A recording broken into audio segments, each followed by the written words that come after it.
All right. Welcome to a brand new video of the Target Individual Program, Target Individual Experience, Target Individual Program. Here we go. See, when I talk about the synchronization, right? They're stalking, waiting. All right, there you go. There you go. So I was helping Alyssa with her homework. Again, color red again. All right, I want you guys to see.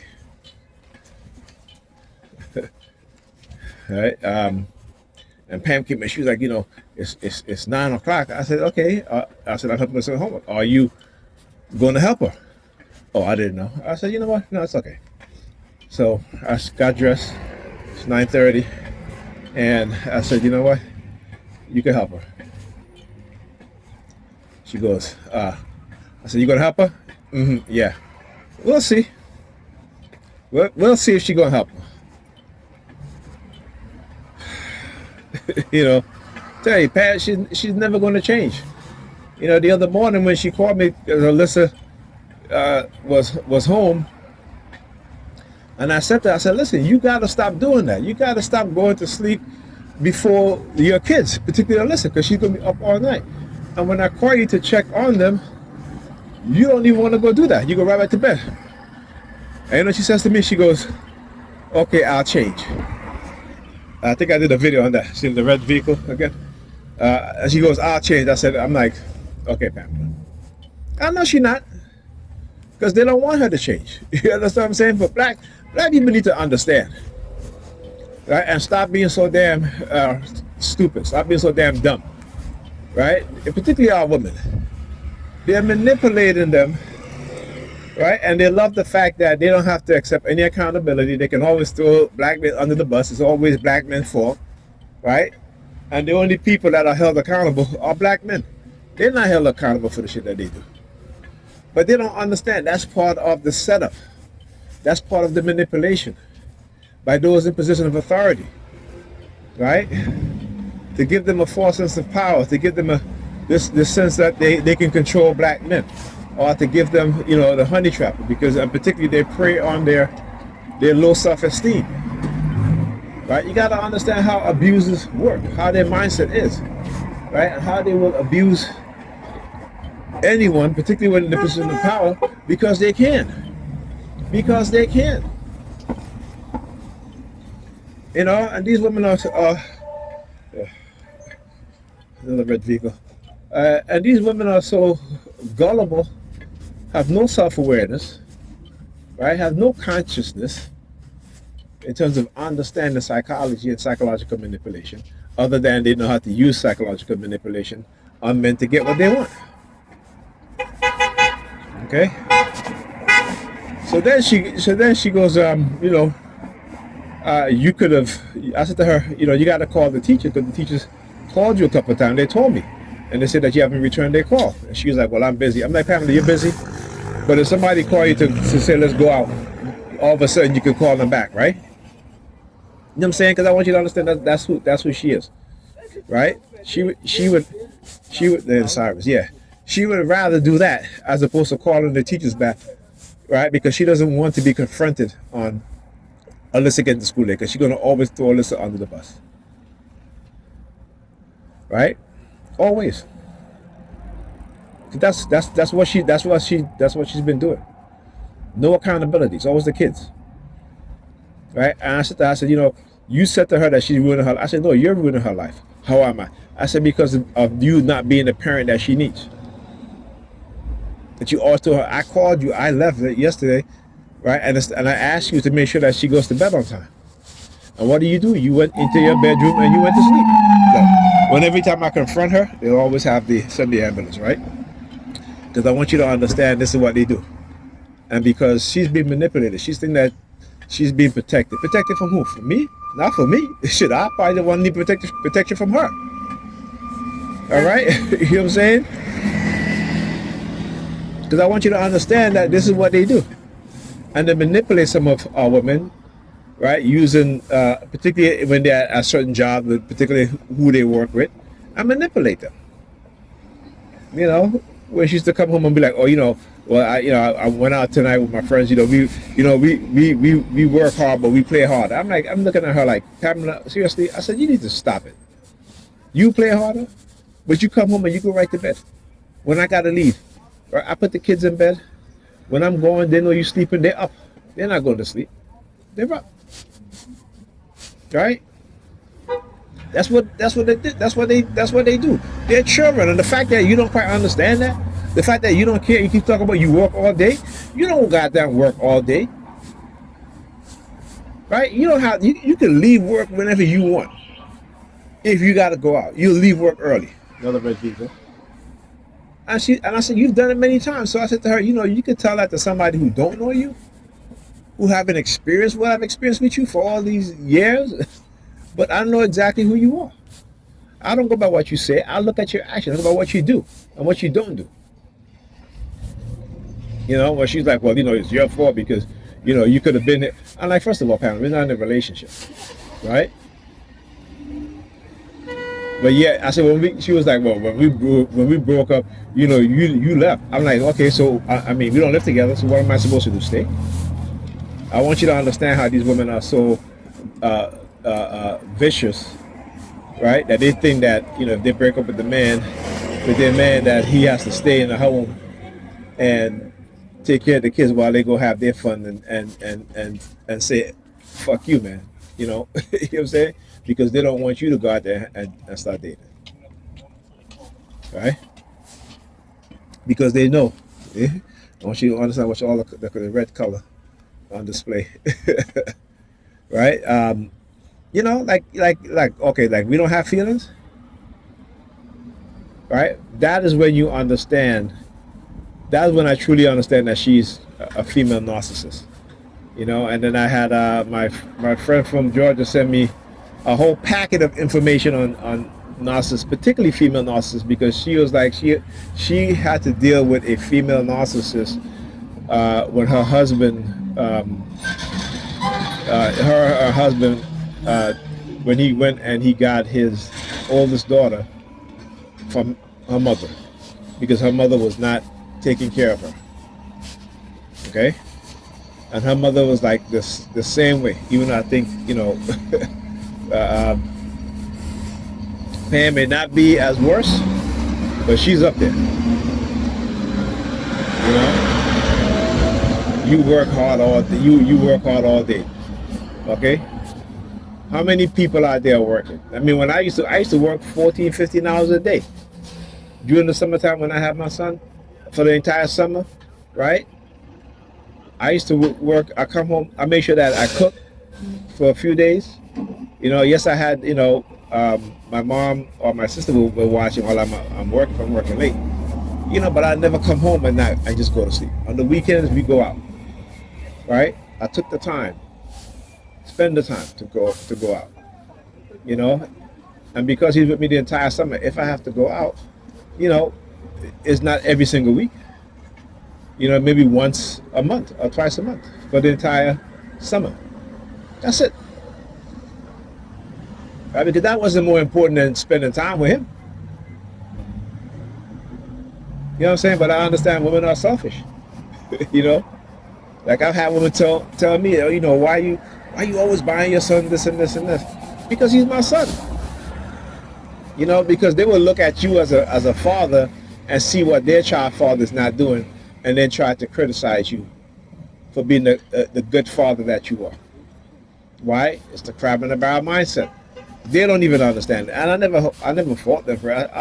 I just say he's my son, I don't even tell them, I don't even say anything about their child's father because it's not my business. But I let them know, listen, that's my son and that's how that's who I am with my son. That's all. They may get upset about it, but hey, listen. We just dating. We ain't married. But it shows you how some of these women think. Or actually not think, but believe. So, and again, that's not every woman. Right? But it shows you that a lot of women are not aware, I should say, are not aware of how they're being programmed, how they're being manipulated.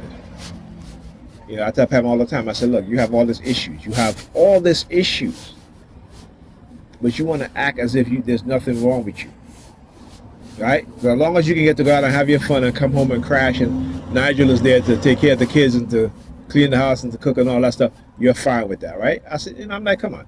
I said, you are very lucky I am the type of person that I am. Because if it was any other man, he would have left your ass a long time ago. Probably would have turned his back on these children and y'all children too. Because that is what you would, and I wouldn't even blame him or fault him. Okay? So, I mean, it's ridiculous, Like the fact I tell her, she's like, well, why don't you speak to the teacher? I said, I've been speaking with the vice principal, right? Who've been telling me that Alyssa must get to school on time, right? The amount of lateness that she's had so far is astronomical, and Pam don't care. She don't care. She don't care. I'm glad at least Ethan at the age now, he's beginning to realize certain things, and now he's beginning to listen. So he's been getting up early. There are days when he do get up late, particularly when his mother does his hair on a Sunday. And like I told her, I said, you need to stop doing that, but every time you say you're going to stop doing it, you go back to doing it because you don't listen. You cannot do these kids here, these children here on a Sunday, and you finish, I don't care if you finish 11, 12, what have you, it doesn't matter. Don't do it. They need to go to bed by 9:30. That's their bedtime, both of them. But when you do their hair on a Sunday, and I told her this, I said, you cannot try to put nothing on me in terms of when they come home from school, they're tired and they're sleeping because I can't keep them up. Okay? And I said, I've told you that. They don't even get back on track until Thursday. Right? And it's Thursday night when they can go to bed on time. But for Monday, Tuesday, Wednesday, they come home, they're tired. You've kept them up till 2, 3, 4 o'clock in the morning. And you still don't see the connection as to why they're in school sleeping, as to why they're so tired after school. You don't see that, right? I said, I keep telling you, you have avoidant personality disorder. And she was like, yeah, I know I do. I said, well, okay, well, you should go get some help for it. But they, like I said, they will do everything else except that. They will do everything else except that. But then they'll tell you and I, because we're not doing what they want to do, that we need to go get therapy. Because they're hoping that the therapist is going to convince us to do whatever they say. You know what I'm saying? That is their mindset. That is their mindset. Okay? These, it's interesting how women would be like, I pay my own bills. Yeah, but you're still a teenager. You still have the mind of a 22-year-old or a teenager. Okay? You're all quick to say you ain't a man. Well, how come black men don't even respond about you ain't a woman? Because I'm telling you, for black men, whenever they say we ain't a man, we tell them that you're not a woman. Okay? Because we need to start. The only how we are going to help to bring them to some level of awareness and consciousness is when we start to defend ourselves and to let them know that we know what it is that they're doing. I tell them all the time. I said, I will always hold you accountable. I don't care what you say, what you do. You will not blame our children for certain things. Okay? I'm not going to allow it. I'm not going to allow you to throw them under the bus in school. I'm not going to do that. Okay? You can be up all damn night in your bedroom and you won't even go check to make sure that the kids are asleep because you're on the phone and doing whatever. Right? I said, that's abandonment. You abandoned them. She's like, oh no, you abandoned them because you left. I said, where did I go, Pamela? Where did I go? I stopped spending the night. You broke up with me because you was dating your ex, right? Because you got your degree now, and you thought that you was better. You know, I'm literally. She told me straight up. She's like, hey, that's the way it is, bro. Sometimes in relationship, sometimes you ass out, and I'm like, really? You This is what she literally said to me. That's to tell you how low she thought of me, right? And I said to her, I'm still here. Why? Because I care about our children. And I tell her, I said, you were very fortunate that I am the way that I am. And you are very fortunate that I am the father of your children. I'm not fortunate that you're the children of the mother of my children, but you are very fortunate I am the father of your children. Because I tell you, any other man ain't gonna put up what I put up with. All right?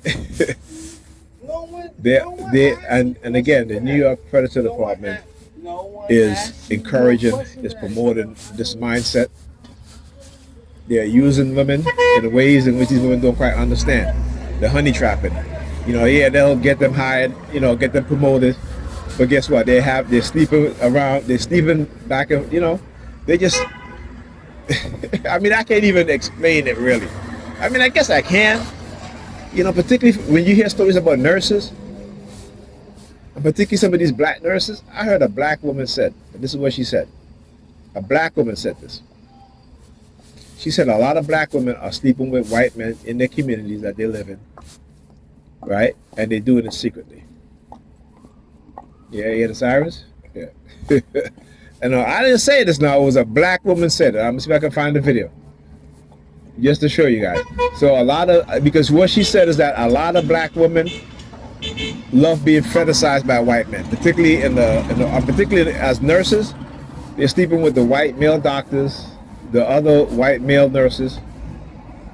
They're going out doing drugs, introducing them to certain type of sexual lifestyle, orgies and threesomes and so forth, because these black women, they want to be up in white spaces because they want to belong there. They think that they belong there, but they don't. Listen, I can go to the history of the fetishization of white men and women's bodies. I've done the research. I have the papers. Okay? And their mindset don't change. You understand? They just find clever ways to mask it. Right? They just find clever. Look, do it over there. See him over there. What are you doing, bro? Make up your mind. Where you going? Look, 1, 2, 3. Where you going? Red thief. Anyhow, as soon as the bus comes too, so that's where yeah. I tell you, I when it comes to understanding what they do, I do. I gotta get her before her because she got that part.